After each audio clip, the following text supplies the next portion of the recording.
7-yard line. That's a great call, too. Blake Baker, Plummer will put it up, throws over the middle. Touchdown. Great flag. That's a way. Trying to center off with Eckerly, and he just missed the net. O'Reilly with the shot. Far down, he scored.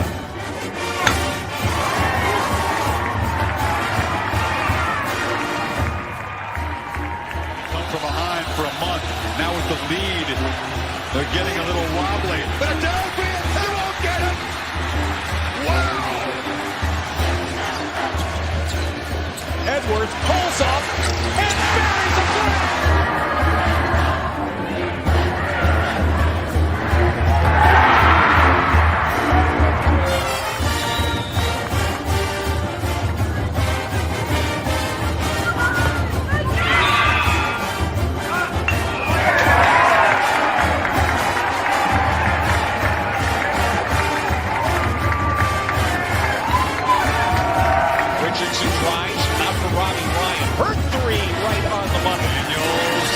Shot for Darby!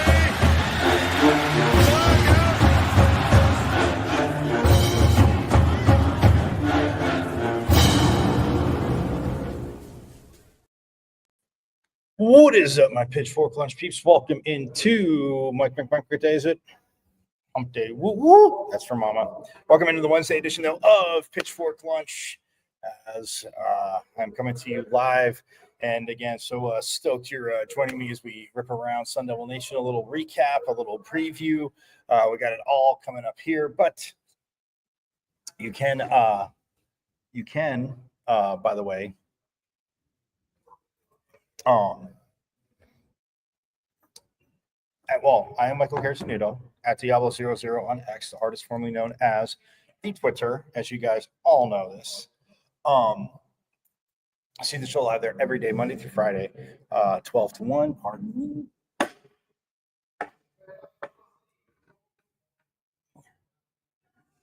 Sorry about that. Just got to make sure we're all powered up. But yes, you see the show live on the X, formerly known as Twitter, Monday through Friday, 12 to 1. Also on my IG, which a lot of you know is Michael.Carasanudo.5 on the good old IG, so check it out there. And yes, I know I pleasantly tell you that you can get all hooked up on the good old YouTube channel as well, right? Yeah, go to YouTube and check it out because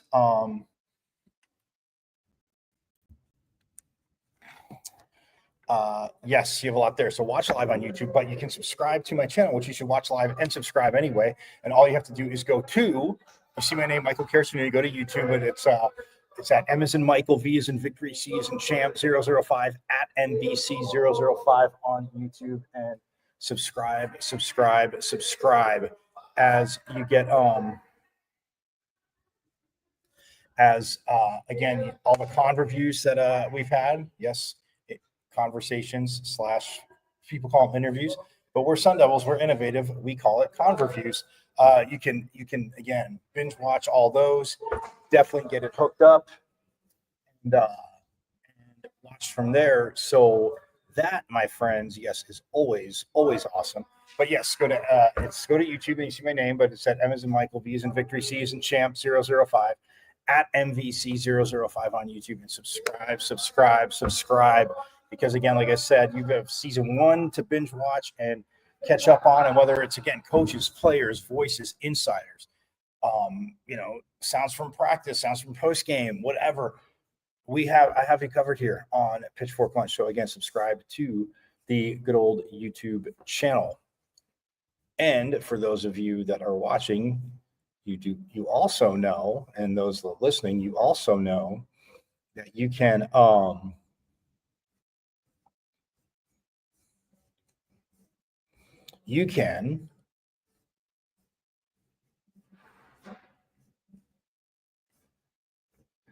listen to Pitchfork Lunch every day, Monday through Friday, live on the best internet radio station on the web, the Casual Sports Radio Network. All you have to do is go to www.ksrnaz.com. Page will open up, click listen live, hit play, bam, Monday through Friday, there is Pitchfork Lunch. And again, so stoked. Casual E invited the Pitchfork Lunch fam over to the Casual Sports Radio Network as, again, giving you that awesome Sun Devil content. So for those driving around listening or at the office listening, whatever, either way, absolutely phenomenal, and so stoked to be a part of it. Also, when you go there, subscribe to their socials, the Casual Sports Radio Network, the KSRN socials, because again, yes, Pitchfork Lunch, Sun Devil content, but Casual E's got you covered when it comes to the Suns. They're going to make a run. I'm telling you right now, they're going to make a run. They're going to get the 7 seed, or no, well, they could still get the 6 seed. So I say they get the 6 seed. They don't have to play in the play-in, and they're going to make a run. Staying optimistic that way. But comprehensive coverage of the Suns, Cardinals, obviously the combine coming up, Diamondbacks, Mercury, spring training. Diamondbacks, obviously, spring training going to get going in a few days. So yes, it is absolutely rocking. But Casual E has got you covered. Again, subscribe to their socials. And all you have to do is go to www.ksrnaz.com. Plus, those of you, if you're headed to meet your friends for lunch, you can stream it through your Bluetooth. So again, www.ksrnaz.com. Page will open up, click listen live, hit play, bam, and you're driving. And I want you to watch, but again, do not watch and drive, please, because you're smart, and you know not to. You're Sun Devils. But yeah, pay attention to the road, and you can listen. Then when you get to where you're going, you're meeting friends for lunch, you can watch on the other avenues, or just, again, continue listening on KSRN. So that absolutely rocks. And you can yep, that absolutely rocks. So again, Pitchfork Lunch, they're live for you every day, Monday through Friday, 12 to 1. Again, on the best internet radio station on the web, as we know. So, well, number 5, Houston came to town last night, and in men's hoops, and I was talking about it, and I said to you guys, I was thinking, I'm like, hey, what else better than to beat number 5, right? Which, again, tall task, as we know, but yeah, Houston, I mean, again, they pulled away, they won, and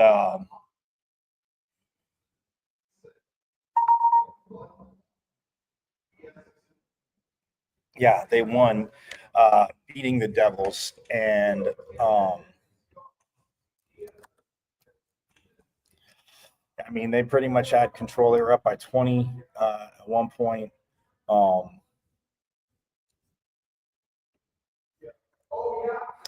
They were up by 28 at one point, and it was tough. I mean, they shot well. Rebound wise, it was a very, very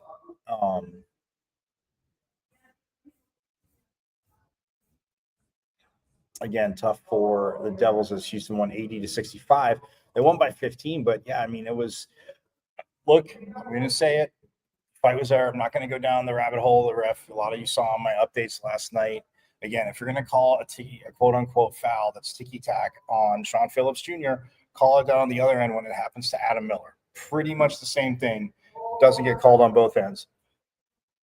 What do I always say? Yes, reffing is brutal. It is a tough job. They choose to do it. They are at the highest levels. And yes, it is not easy. Players do make it tough. Agreed. But when you're not calling it the same, even though the fouls were kind of like, it was even in the first half, like, very frustrating. Very, very frustrating. But 80-65 was the final. Number 5, Houston gets the win. They swept the state of Arizona, beating that team down south. Yeah, that's somebody last night yapping away at me, and it's just funny because they turned around and beat Baylor. They didn't beat Houston. Yes, it was at home, and Houston just they won by 4. So if they played again, but Houston's better than Arizona. Arizona's good. Houston's better than Arizona. So for those yapping away last night, glad you got your little jokes in, but you're still not beating Houston. So live with that. But yeah, 47-31 at half, Houston led, and then they trailed, and then ASU actually outscored them 34-33 in the second half. But all right, But when you look at what, you know, like I said, I mean, scoring wise for Houston, LJ Cryer had 18, Emmanuel Sharp had 17, Juwan Roberts, well, he had 10, but Malik Wilson had 12. So, I mean, you have 4 guys in double figures. And then Milos Uzan had 9, and Javier Francis had 8. So, I mean, you look at this and like, okay, pretty spread out. But you look at what Houston did. I mean, in the first half they shot 53% from the 54% from the field. 54% from the field, 40% from 3. They were 4 for 10, but 40% from 3. In the first half, and then they took 16 foul shots in the first half. 16. They were 13 to 16, and then ASU allegedly got stronger, but ASU cleaned it up, and they were 17. They only took 4 foul shots in the second half. But they were 17 for 20. They were 4 for 4. They shot 85% from the free throw line for the game, but 81% in the first half. So, I mean, you look at the first half, 50, 40, 80. Yeah. And then for the Devils in the first half, they shot 43% from the field, 10 for 23, 25% from 3. They were 3 for 12, 73% from the free throw line. They were 8 for 11. Second half, they were 11 for 15, which is 73.3%. And they shot 73% for the game. At one point, they were 9 and 10. They're shooting 90% from the free throw line. You figure, even if you make the 7 free throws, you make the 7 free throws that didn't go in, it's a 80 to 72 game. You're like, oh, huh. But nonetheless, either way. But Alston Mason, man, what a phenomenal game for Mason. I mean, a guy that, and we'll hear from Coach Hurley. Get to that quickly, but I mean, he played 34 minutes of the game. He was 8 for 9 from the field, 4 for 5 from 3. He hit one from the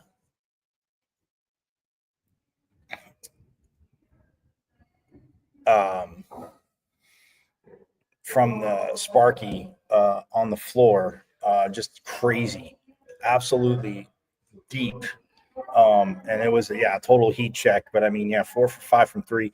He did miss 1 free throw, 6 for 7 for the line, but 26 points, 3 rebounds, 1 assist. Had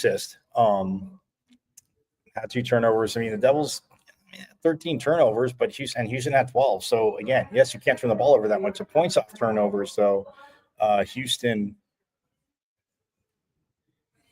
had 20 points off turnovers. The Devils had 14. So, again, a -6. But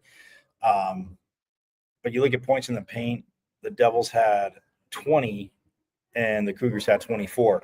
But, I digress. The game Alston Mason played, BJ Freeman, 17 points, 4 boards, 2 assists. Pretty solid there. Jaden Quaintance was back in the lineup. A lot of you saw my updates last night. Jaden Quaintance was back in the lineup. Saw him warming up and, looked good. But Coach, again, kind of you'll hear from him kind of, he sat him more in the second half, so he just didn't have, it was looking okay, just didn't have the same bounce. But now they don't play again until Sunday. But that is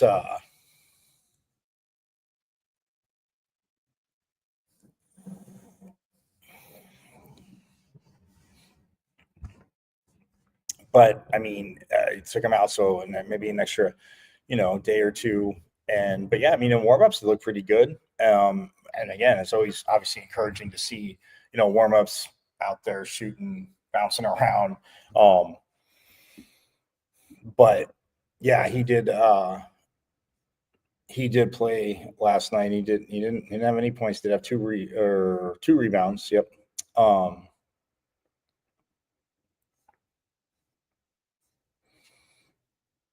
But they got out rebounded 36 to 25. And again, it's just some of those rebounds that come up. And this is what I've been saying. Like, you love the fight from the team. You love that they keep going. Yes, turnovers are always untimely, to overstate the obvious, but just some of the rebounds again. And Houston, again, wants, takes the air out of the ball. They run their offense. They run the half court, methodical about it. Coach Kelvin Sampson does. I mean, the team's, again, they're talented in and of itself. Yes, to overstate the obvious, right? Pitchfork lunchers. But just think about it. I mean, what they do, and then, you chew up most of the shot clock. If you're AC, you challenge a shot, and then you give up the rebound. And they get another 20 seconds. And, unless it's like, a putback that's right there, they're going to chew up more clock. And it's evident in that because in the second half, ASU had just 21 shots. They were 9 of 21. They were 19 of 44 overall, which is 43% for the game. They were 8 for 22 from 3, 36%. Like I said, 19 for 26 from the free throw line.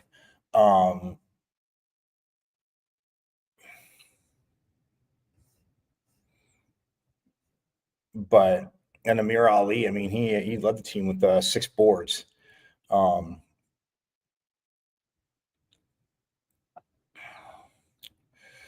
yeah, ASU shot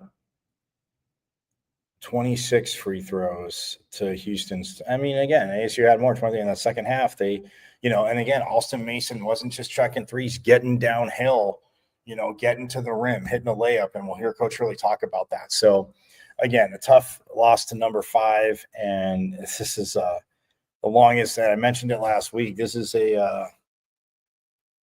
one of the longest winless streaks at home for the Devils. And in Bobby Hurley's tenure, this has not happened. So, but look, I will reiterate. Well, Alston Mason, I'll get into that in a little bit, but I'll reiterate. Fighting and battling, and not if teams overlook you and see your record, then that's going to be on them. But nonetheless, we'll get to that. Softball last night, went to Grand Canyon, went, across town. And again, it was a road game. First one away from Farrington. And yes, it doesn't matter how far you travel. It could be 2 blocks, but it's still a road game. And this is more than 2 blocks, as we know. But they fell to the Antelopes last night.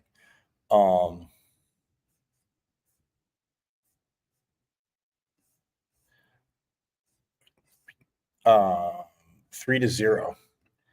And I mean, you look at Grand Canyon put up 1 in the 4th and 2 in the 5th. And Micaiah Gomez hit a dinger in the 4th to center. And then Sidney McCray doubled to left field, and 2 RBIs came in. Savannah Kirk, or no, sorry, that was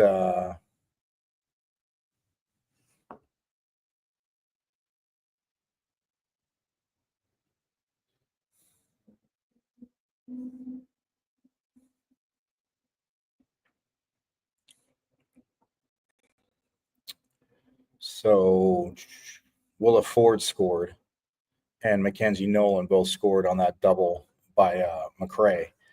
And there's your ball game.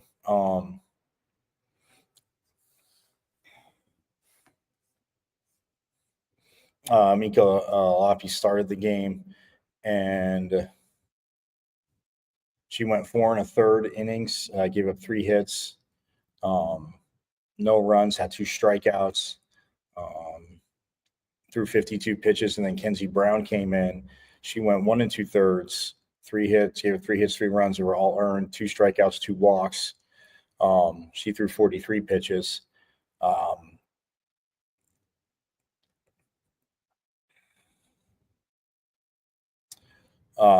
For the Devils. And I mean, yeah, you look at ASU, and I mean, they did get 7 hits. They stranded runners, but for ASU, I mean, Tanya Wendell was 1 for 3. Sam Swan was 2 for 3, as was Ashley Mejia, the home run crusher from the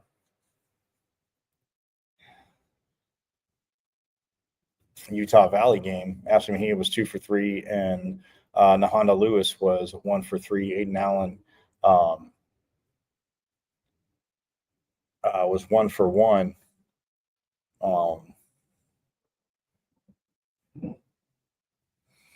But yeah, I mean, so Allen had a hit, Lewis had a hit, Mejia and Swan both had 2, and then Tanya Wendell had the other one for 3. But they left, 7 runners on base, and you scatter 7 hits through 7 innings. But yeah, that's but again, Grand Canyon, they defend their home field, and the Devils are now 7-4. And then yes, this weekend on Friday at 1:15, number 3 Florida will be at Farrington Stadium. That's 1:15 p.m. So yeah, number 3 Florida.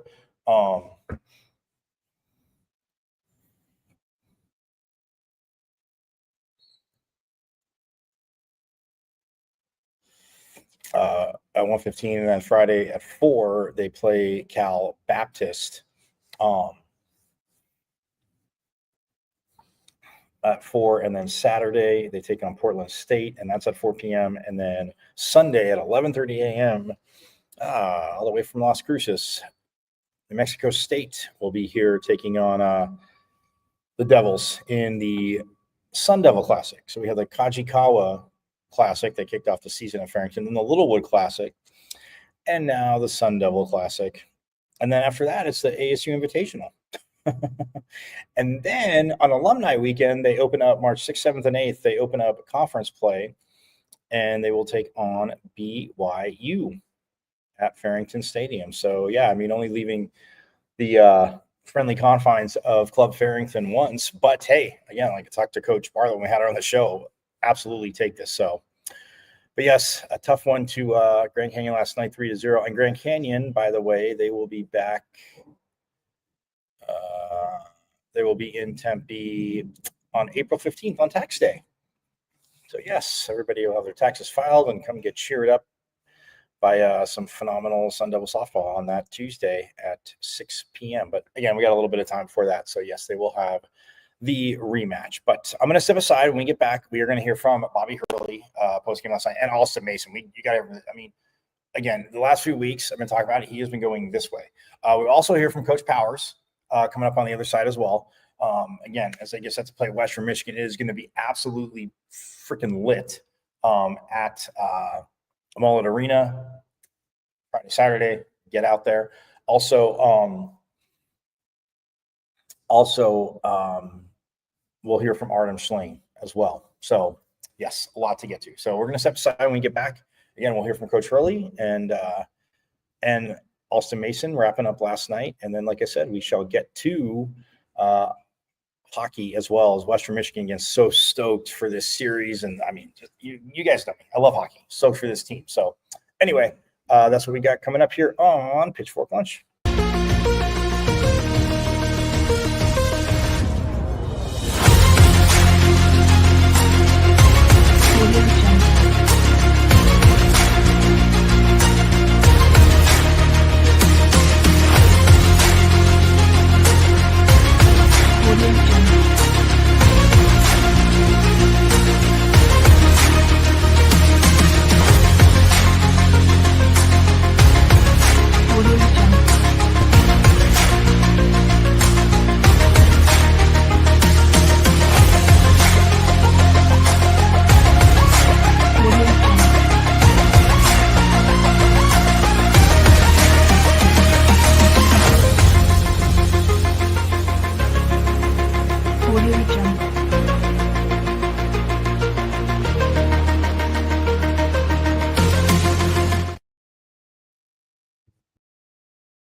painting project you've been putting off because you don't think you can afford it? Well, it's time to call the team at Customer First Solutions. Customer First is your one-stop shop for all home repairs, from full interior and exterior painting to handyman services, drywall repair, electrical, and plumbing. Customer First has the most competitive prices in the Valley. Your flat rate quote is based on the square footage of your home, and that includes wall repair. All Customer First technicians are licensed, bonded, and fully background checked for your assurance. Call or text Customer First Solutions at 480-877-0255 for your free quote. Customer First Solutions, where our customers and their homes are our first priority. This is the sound of a racing heart. It's beating a little faster because it belongs to a young child. But this child isn't in the middle of a close soccer game or playing with her puppy in the yard. Her heart is racing because she's just been told she has to move foster homes again. Change a child's story. There's a child waiting for a volunteer like you. Learn how you can help at casaforchildren.org. KSRN has an inside track on all things sports, with topics and opinions from former players and local personalities. Catch 15-year NFL veteran Ed Smith and Jay Adams on Easy Sports Talk every Saturday. Unfortunately, with this back and these knees, I don't quite have that ability, or at least I use. Are you good? For all things Arizona Cardinals, tune in Monday nights with Casual E and Sean Conn. Bird Gang, I know it's another tough loss, but keep encouraged. We miss you, BA. And now you can exclusively listen to former Arizona Cardinal Jeremy Bridges on his show, JB and Benny Blue Review. Exactly. Don't be dumb. Sending the message out to the world. Always relay that message. Don't be dumb. Yes, your guy, Benny Blue, comedian extraordinaire. Exclusively on KSRN, Casual Sports Radio Network.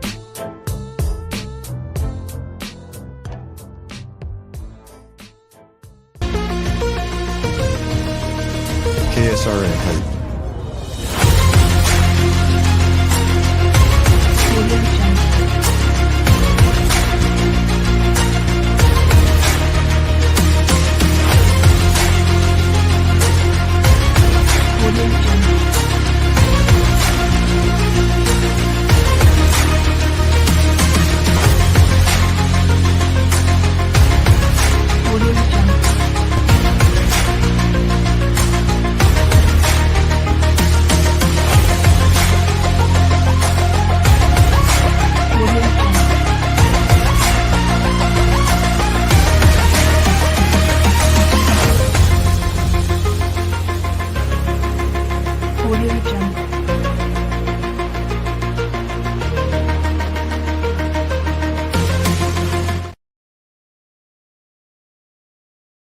inside track on all things sports, with topics and opinions from former players and local personalities.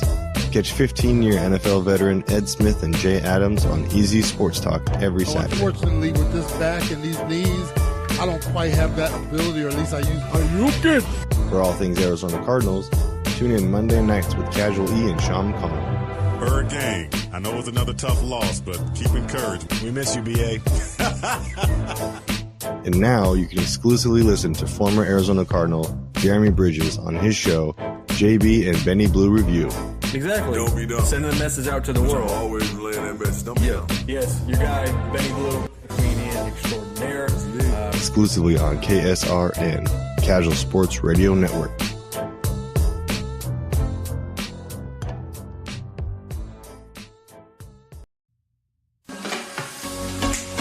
You are listening to the best internet radio station on the web, KSRN, Arizona.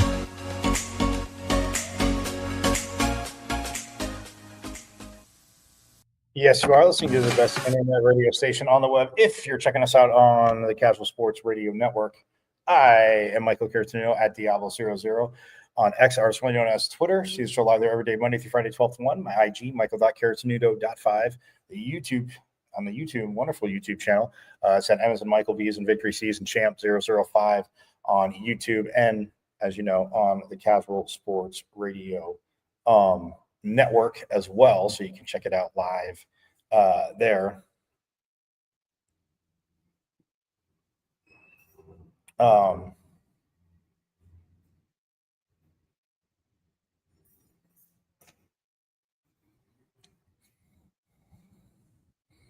Um,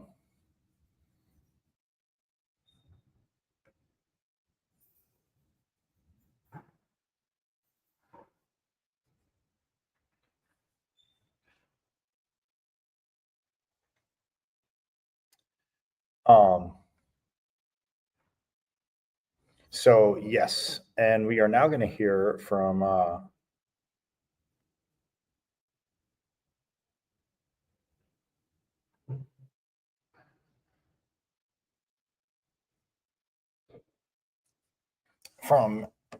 Sun Devil head coach Bobby Hurley. Again, after last night's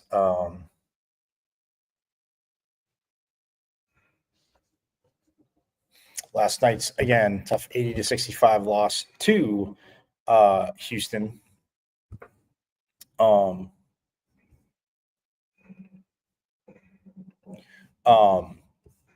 number 5 Houston, and we can see, and I still stand by they're a number 1 seed. I don't think the SEC deserves 3 number 1 seeds. I'm not saying they're not good teams. It's not SEC. I just want to poo-poo on that. I'll give you number 1 seeds, but I do want to have you guys hear from Coach Hurley. Coach Hurley post game, and he actually got in there before me, so we pick it up from there. But again, saying a lot, and man, it's just you come to work every day, you're working hard. The team, like I said, they're not quitting, they're not giving up. So again, but anyway, nonetheless, here's Coach Hurley. Able to break them down individually, since they do get spread out quite a bit, and someone's got to be able to go win a one-on-one matchup. And but that's just the offensive side. If we had 65 in this game, I probably would have signed on for it, just because of how well they defend. And we just giving up too many points in the first half to legitimately have a chance. 47 is too many. Is that right spot fight that you show down the stretch, cut into the deficit? It's one of those like minor moral victories that we've been doing that. We were just too far out of the game where we could remotely, like, realistically have a chance to win, but they haven't really given up in any of these games, so I'm not surprised they kept trying. What can you guys work on the defensive end to elevate your intensity to match that of Houston? It's tough. I mean, they got guys that they can throw it inside too, and they hurt us in the first half of that. Cryer's a really tough matchup. We lost him, and then we lost Sharp some in the second half. And they have shooting, and they have fierce, interior players that can really get stuff done. So they present a lot of issues for you. Even late clock, Uzan hits big shot. These guys hit shots late clock on you. So they're a well-built team. As good a team as I've seen, maybe since Florida. So they're very impressive. In a game like this where the one-on-one play isn't exactly working, how do you kind of get your guys to come together as one collectively? I think we had some good possessions where I think Mason had a layup in the first half where the ball was sprayed around, and we drove closeouts and just wore them down to where they couldn't rotate anymore, because they don't stop rotating. And but we're able to, and that's like one example of what you have to try and do against a team like that. And they trap the post some, they don't trap it sometimes, and you got to be ready for a little bit of everything, when you're dealing with a team like Houston. You haven't questioned the effort, energy in any of these losses recently. How much do you worry about losing that if you don't get a result?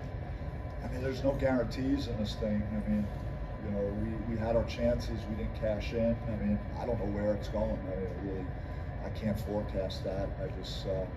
We do have a little more time until our next game now, which is Sunday, so it feels like that's a lot of days. I feel like we've been playing like every 3 days for a while, so I think that'll be beneficial, especially with JQ. As good as he looked yesterday in practice, I thought he was moving well, he just didn't have, in my estimation, the same explosiveness that I would normally see, and that's why I chose to shut him down in the second half. So hopefully, maybe this next several days would be helpful for him to start, get back physically.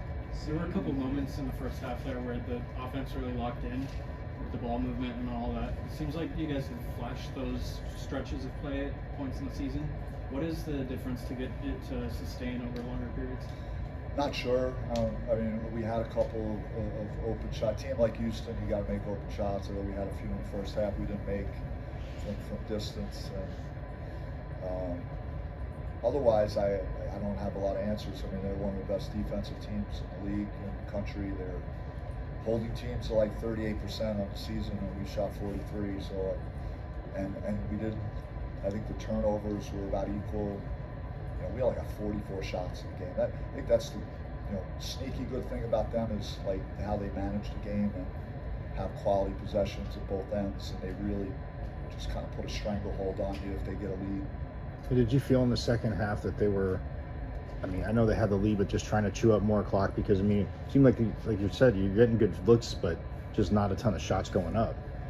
Yeah, I mean, they once they have that advantage, they particularly on the road, I would imagine they're not rushing through any possessions. They're really taking their time, and they're working on matchups that they like with whoever they're trying to go after, with whether it's Sharp or Cryer or Roberts. They just have multiple weapons, and Uzan is not a type of guy they're asking to get 30 or something, but as far as like just really controlling the game, he does a very good job at the point guard spot for them. It's hard to speed him up.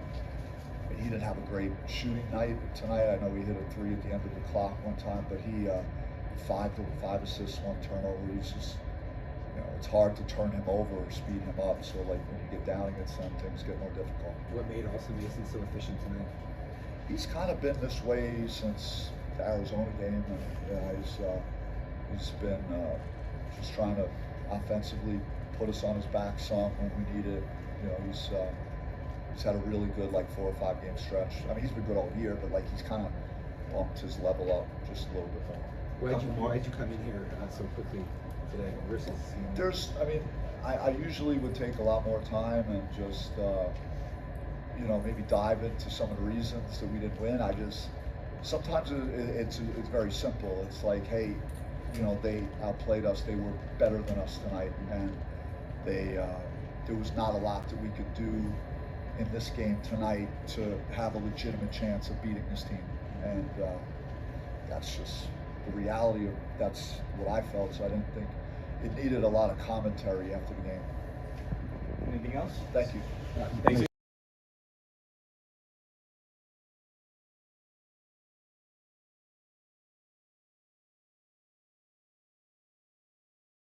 Yeah, like I said, Coach really hopped in there really quick, and I got down there, and yeah, he had already, as you saw, started. So, but yeah, look, Austin Mason, you talked about his game, but Houston, look, you get those rebounds, and Kelvin Sampson, he's done it before in Houston for a while. Has been like that team either you've seen it. It's like, damn, but defensively, they can do it. Offense, again, they might chew up shot clock, but they're scoring. To overstate the obvious, right? They're number 5 in the country for a reason. Again, that's why I feel they're the number 1 seed. Yeah, not hate on the SEC. I do feel Auburn's. If I look at my number 1 seeds right now, I would say Auburn.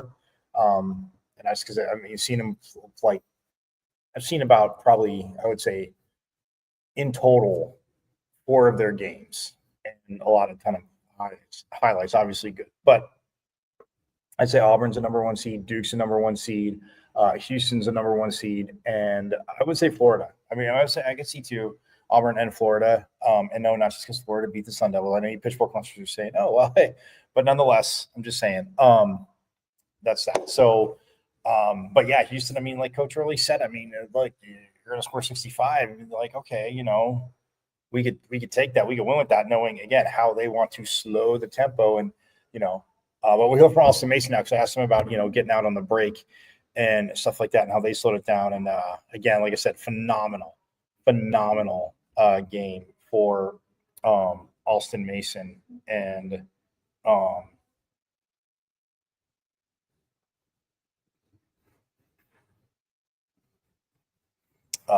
yeah, just, again, love what he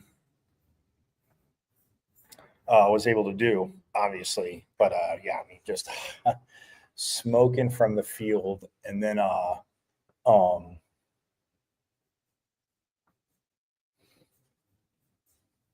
I mean, again, only missed one shot, and that was a 3-pointer, but he hit one from the logo, from the Sparky logo, on the left wing in the second half. And man, it just, whoa. I mean, having a game like that again, it's tough. It's one of those things. I thought back to the line in good old Bull Durham when he hit a home run and crashed at a home run, and the manager goes, "Man, sorry we wasted such a beautiful shot." And again, I don't think ASU wasted anything. Houston's a good team. So again, they punch them in the mouth. They obviously beat, that team down south who, again, love those people. Love that comedy. Again, I appreciate the banter. Like I always tell you guys, I'm not going to talk about both sides, but I appreciate the banter. But you're going to sit there and, this and that, and say record attendance, this and that. And, but guess what? You lost to them too, but you didn't bring that up. And you would lose to them again. Like, yeah, I might be able to keep it close, but yeah, they're just, whew. So nonetheless. But anyway, let's get to Mr. Alston Mason. Like I said, after last night's game, where again, 26 points. I mean, missed one free throw, one shot, and was absolutely money. So here he is. What did you think about the game? Number one team in the Big 12. Houston's a really good team. I feel like first half we just didn't come out ready to guard them and what they brought to the game. And they kind of just got a big on us, and it was just a big hole that we tried to dig ourselves out of, but it was just too late for that. What did they do so much better than everybody else? What do you see how much better they are? I think they just connected. They know where their guys gonna be. They all got good chemistry, so they all feed off each other, and they just get a lot of rebounds. It's hard to beat a team that dominates the glass like they do. They did that well. Going against such a good defense, what was out of the play coming tonight, trying to break them down? We knew there was gonna be pressure a lot.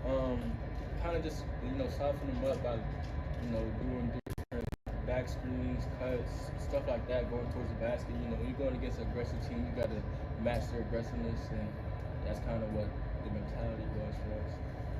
Coach talked about your efficiency over the last couple of games. Have you felt the pressure to kind of put the team on your back these last few games? No, I don't feel no pressure at all about anything in basketball. What's this been like when you had a good game statistically, at least tonight, and Bobby's giving you a lot of credit for how you played throughout the season, but that's come during just a bad stretch for the team. What's that felt like? Yeah, unfortunately, it's tough because I'm in a position where I wanted to turn myself up a little more, play more aggressive, and I felt like I've done a good job of that. And right now, guys just when you lose a couple games, your confidence goes down a little bit. I think guys right now, confidence is low, but I think once we get a win under our belt, we can kind of just ease into what's going on and really get back to the team we were. With some of the technical fouls and things, is that just guys that just want to win and are so unhappy with how things have been going recently? Of course, a lot of it just comes from passion, wanting to win, and I think a lot of it also comes from we know our team, we know what we're capable of, and we start losing the game a little bit, it starts getting out of control. We can sometimes lose our emotions, so I think we just seen that over the past couple of games, and we gotta do a better job of just being more composed and staying poised in a lot of situations. Also, you guys have watched such your games at home. Is that struggles at home, is that leading to the frustration a little bit more than just a road loss or a neutral court loss? Yeah, I mean, it's home court, everyone expects to win at home. You're supposed to win at home. We've given up a lot of games where it's come down to 2, 3, 4, 5 points, and those are the ones that hurt the most. It's not like we're down 20 and it's like, the ones where we're right there and we don't win this, it definitely hurts the morale of the team. And so when we giving up games at home like that, it lingers a little bit more than when you lose on the road. Did your dad give you any feedback or advice about just being a point guard, being a leader, how to handle situations like a team being in a funk? Or No, I'm kind of develop, my own type of style, my type of flair, trying to figure out what I need to do to get my team a win.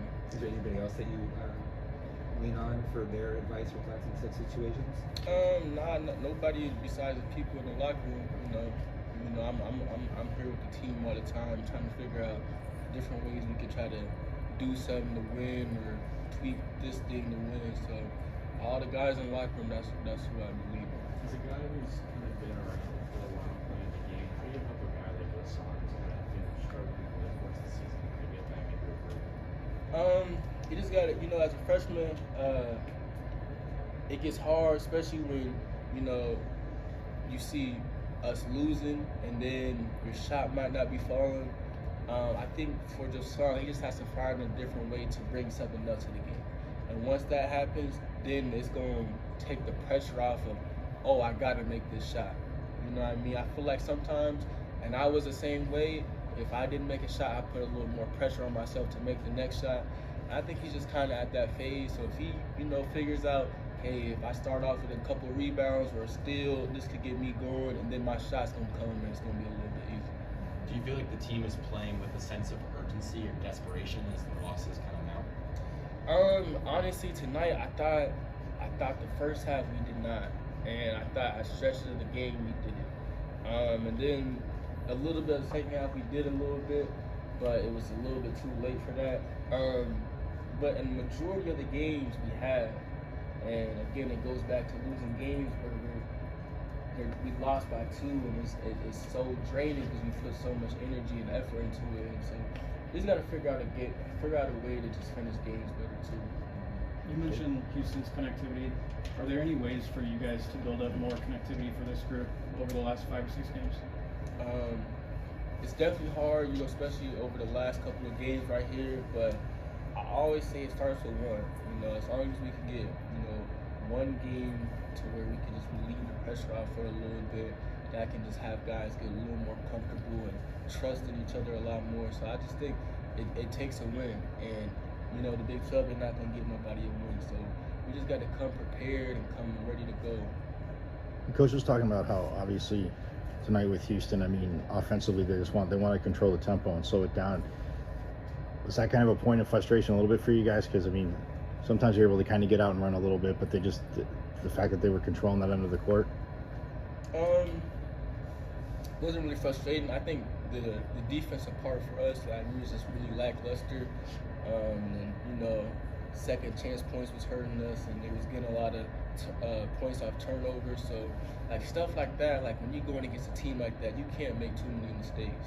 And we've seen different calibers of teams where they're top 10 in the country to whatever the case may be. But a team like that, you can't really make that many mistakes to try to win a game.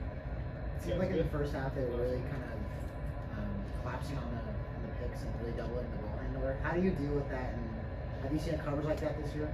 Yeah, I feel like I just seen every coverage possible in my college career. So, you just gotta play a game with them. They play a game with you. They win the hard heads, trap it sometimes. Sometimes you split it. Sometimes you probe. You just gotta mix it up. You can never be predictable. Everybody good?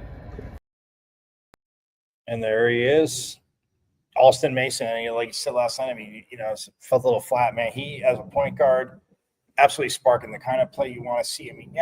Point guard touching the ball, can get downhill, take a three, but the ball's moving. BJ Freeman hit some threes. Adam Miller, again, just his defense and what he's doing. And Coach Hurley, yes, I will get to this real on this, picked up a technical last night. And yeah, he probably was saying some things, but Adam Miller got called for a foul. And then he literally just went like this, guys. He just waved his arms like that. And again, if he said something loud, I don't know. I was sitting, obviously, with media, but I don't think he's just loud enough in the crowd to go far. And he got a technical because he threw his arms like that. I did not realize that is technical worthy. And it's not like it was like he went up to the official and did it in his face. He just did that from the sideline. Again, annoying, ridiculous. That is that. But yeah, Alston Mason, last night, your teammates, again, you're losing. It's easy. It's so much easier to go through the motions. And yeah, if you're hanging around in a game, okay, we'll give a little more because we're actually hanging around, even though we just, they may have went through the motions or, like I said, head in the sand, kind of like, God, we're just sinking. But I love the fight in this team. Yes, it needs to turn into wins, pitchfork lunchers. I get it. Again, fanatics. I can't spell fanatic without fan, right? But that is a coach. That is coaching. And again, the message. And he said last night he got in there quick because there's not much to say. So, but I love how Austin Mason. I love how he's played all season. And when he forces the tempo, absolutely awesome. So, all right, for those listening on KSRN, you have a great rest of your Thursday or Wednesday. Sorry, Mike, what day is it? Hump day. Woo woo. So have a great rest of your Wednesday. I will see you tomorrow, same bat time and same bat channel. So yes, I'll see you tomorrow. Forks up. Have a great one. Those watching, we had a little bit more to get to, a little overtime.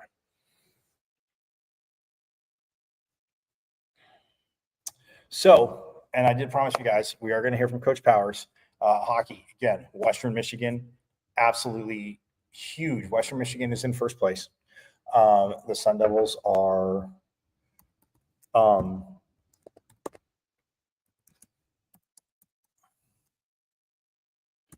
in second place.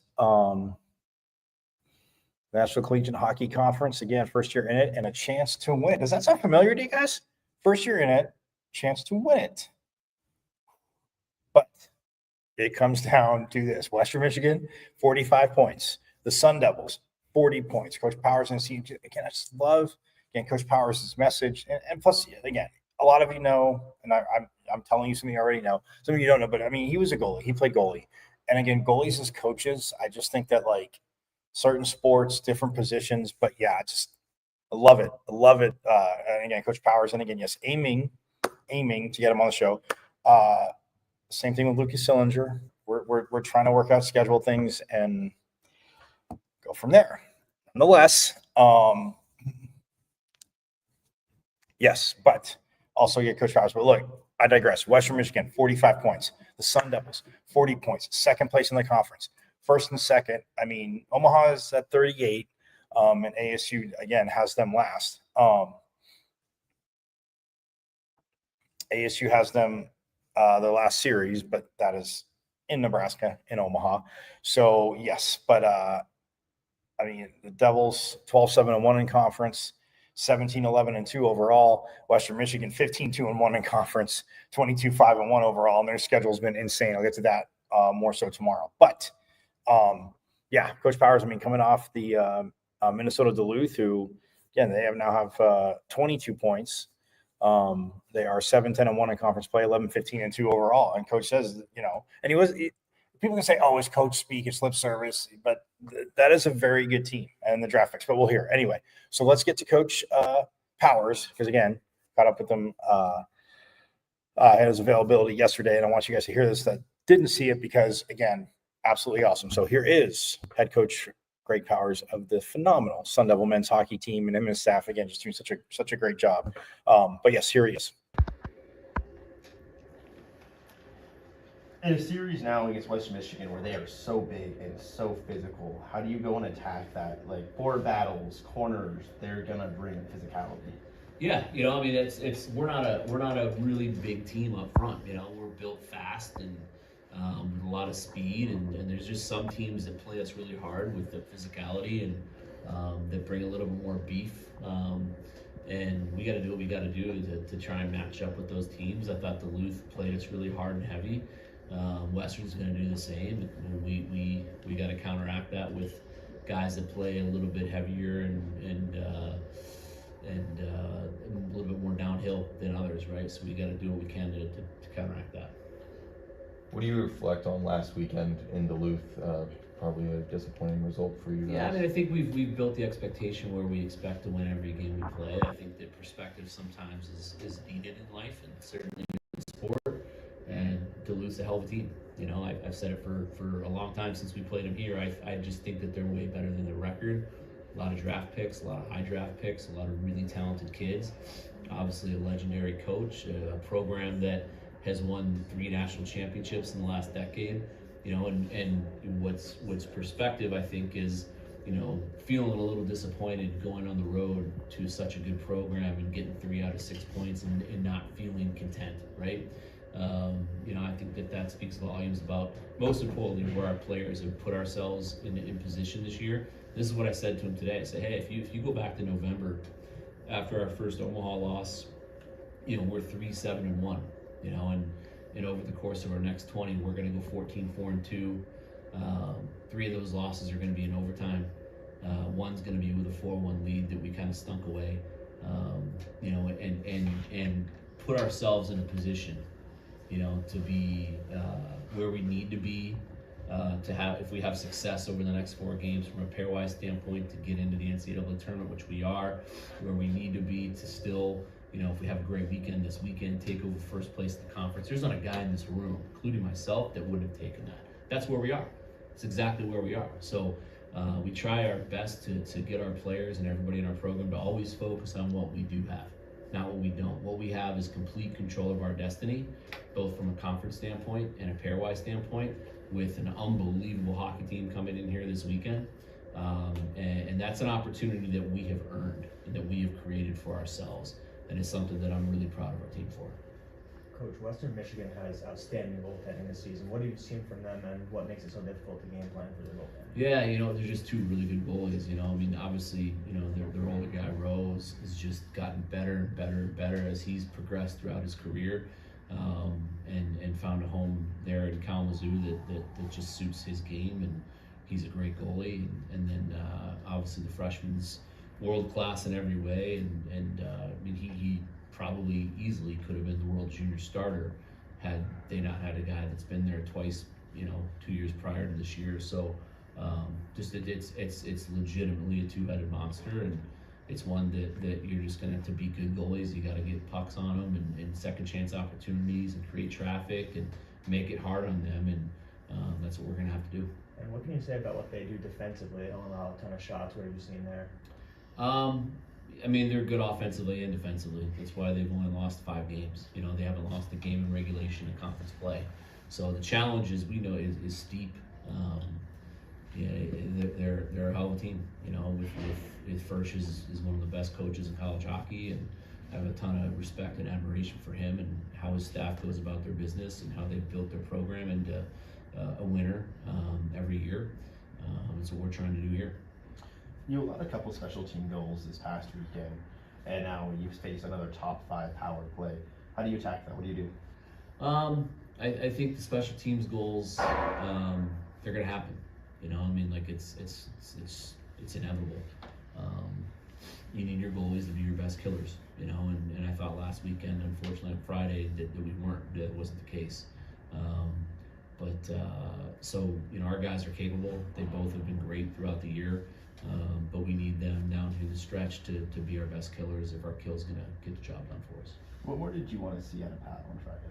Just stopping the pucks that need to be stopped, right? And that's where he's been so good all year, is making the saves that he should make, and being that steady presence for us back there. And I just felt like a couple of the goals, you don't want to see goals hit the middle of the net at this stage of the season.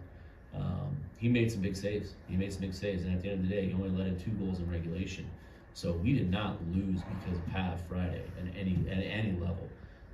We didn't lose because of goaltending on any level. But what you want to see at this stage of the season is when your team, and our team has not really struggled to score very much this year. We outside of that first stretch, we've been a really good offensive team, but obviously it wasn't going in for us. We're missing open nets. We're missing tap-ins. Their goalie made some big saves. You want to see your goalie win you a game, win you a game. And unfortunately, that didn't happen Friday. But he'll be fine. He's won us some games this year, and I don't think either goalie has directly lost us a game this year. But I'm hard on our goalies. I was a goalie. I challenge our goalies, and I think goalies should be treated like everyone else on the roster. They shouldn't be the exception because they're a goalie. I know we're all a little weird, but Coach, we're not the exception. Coach, when you talk about like the way teams responded since that loss to Omaha, but in going forward, winning those games and expecting to win, how do you feel that just as a group they've handled kind of having that target of teams wanting to come in and beat you? Yeah, look, we're clear second place team with still have the opportunity this weekend to reclaim first. We have a target on our backs. I think they've done a tremendous job, not we came into the season kind of being on the hunt, and to their credit, and it's all because of the players. They turned the season around and became the hunted, and that's an exciting thing. That's what we want. That's what we want to be. We want to be front runners. We want to be a top 10 perennial program here that's fighting to get in the Frozen Four every year, and that's where we think we are. Coach, now you're on the bubble, 4 games to go, and it's really good teams in your conference. Is it hard to have your players focus on just Friday and not the rest of the season and what you have to do to? No, I don't think so at all. I mean, these guys, they understand how good of a team we have coming in here, and how dominant they've been in our league this year. And it's not like they've had a cupcake schedule outside. I mean, they played BC, Michigan State, Michigan. They have 5 losses. It's a 5 or 4. It's 5. Yeah. 5. That's impressive. It's hard to do. We went through last year and lost 8 games, and to go through and have a single digit, loss in the loss column is really hard to do. You got to win a lot of overtime games. You got to get a lot of bounces. But those teams that do it create those bounces, right? They earn those bounces, and that's what Western's done this year.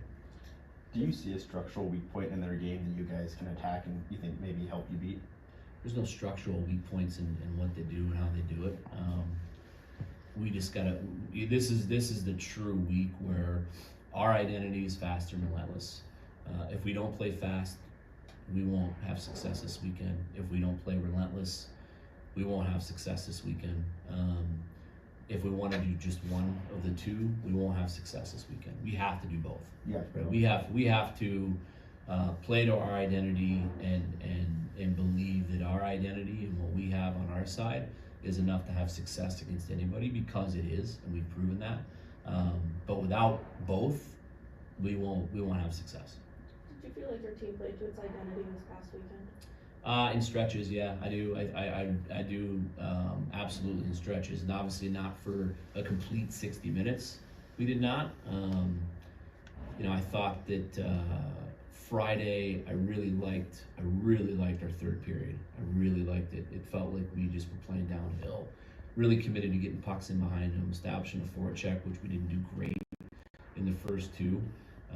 But what I loved about our team this past weekend is while we weren't as sharp as we've been over the last month and a half, there was a lot of resiliency. They scored twice, both nights first, and our guys didn't wilt and were able to take the lead back both nights. And look, Saturday, the way that we responded, because I thought the first 10 minutes of their game Saturday was probably their best 10 minutes of the weekend. They were really good.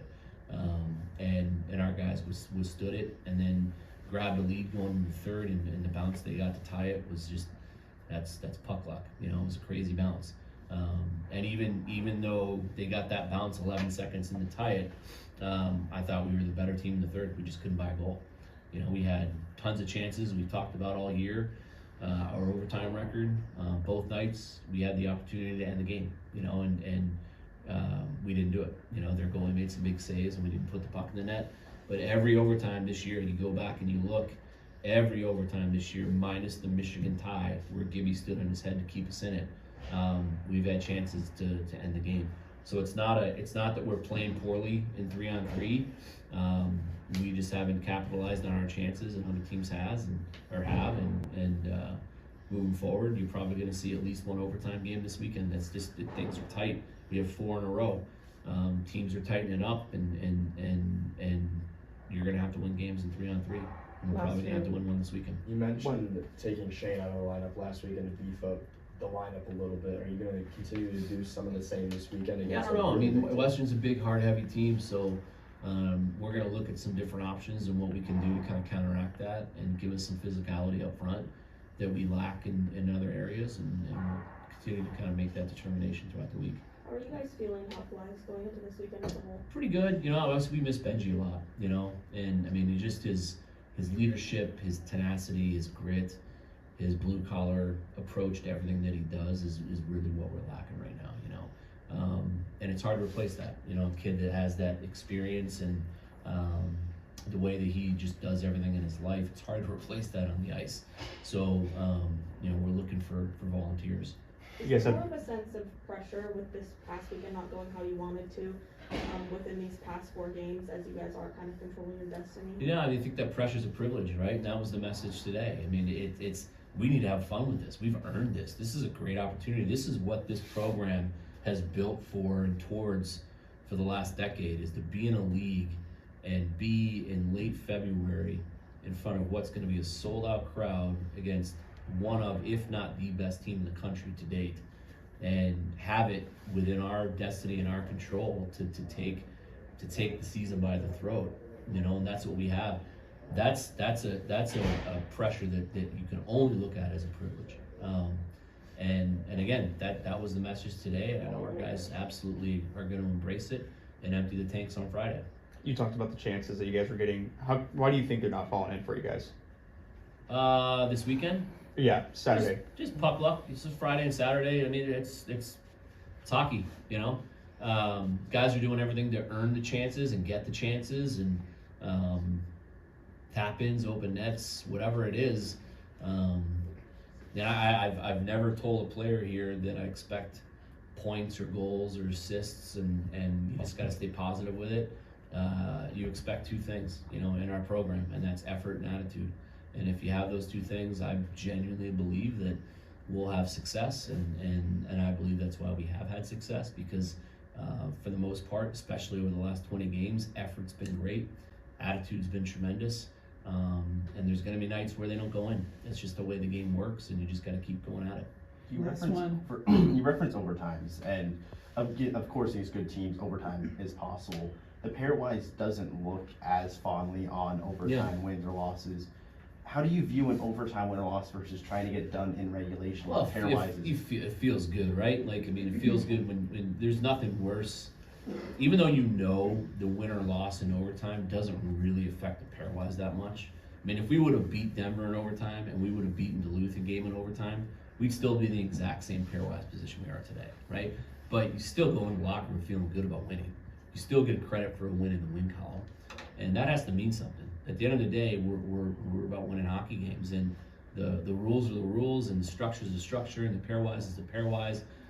But you know, we want to win. We want to feel good going in the room about a result, and you know, it's as simple as that. Anything else?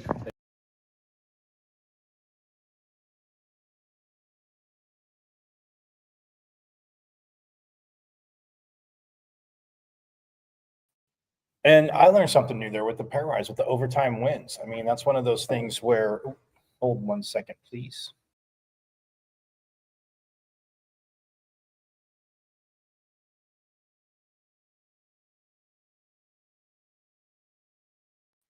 Yeah, but that's one thing I learned with the pairwise. And I don't think I knew that.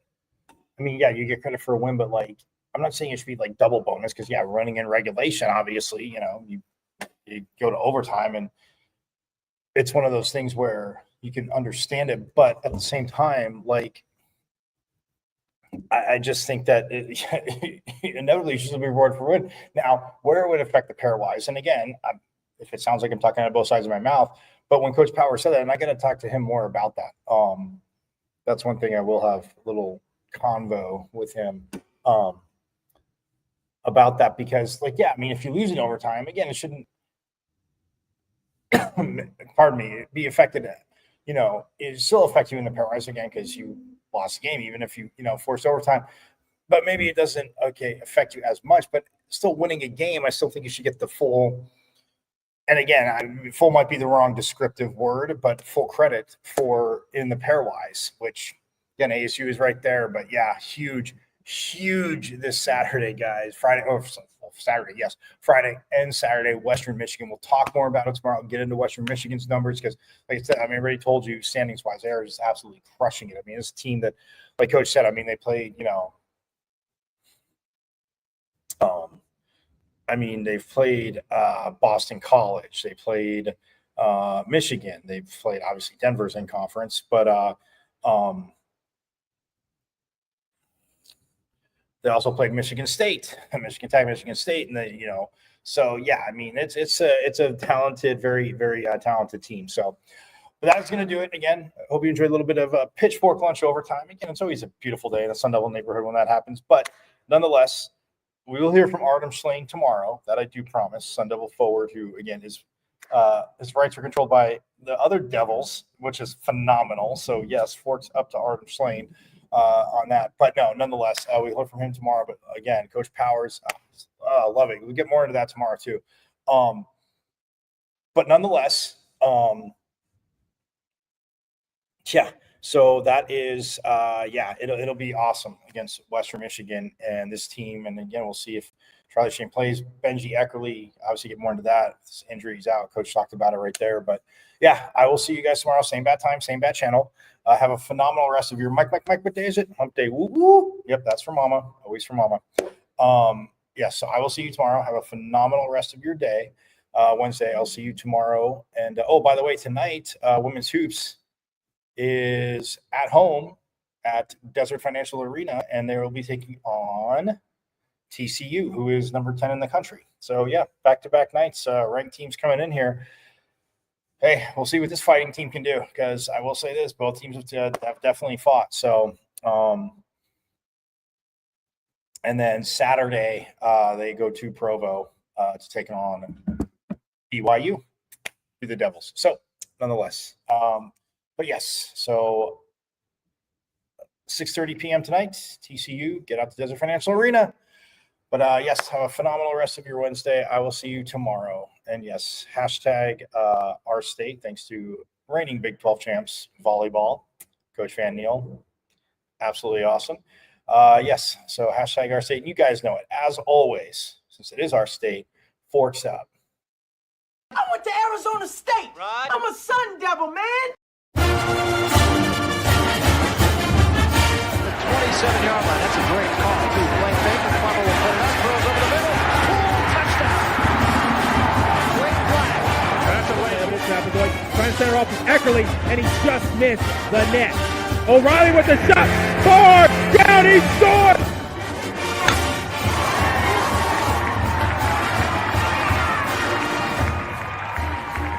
Come from behind for a month.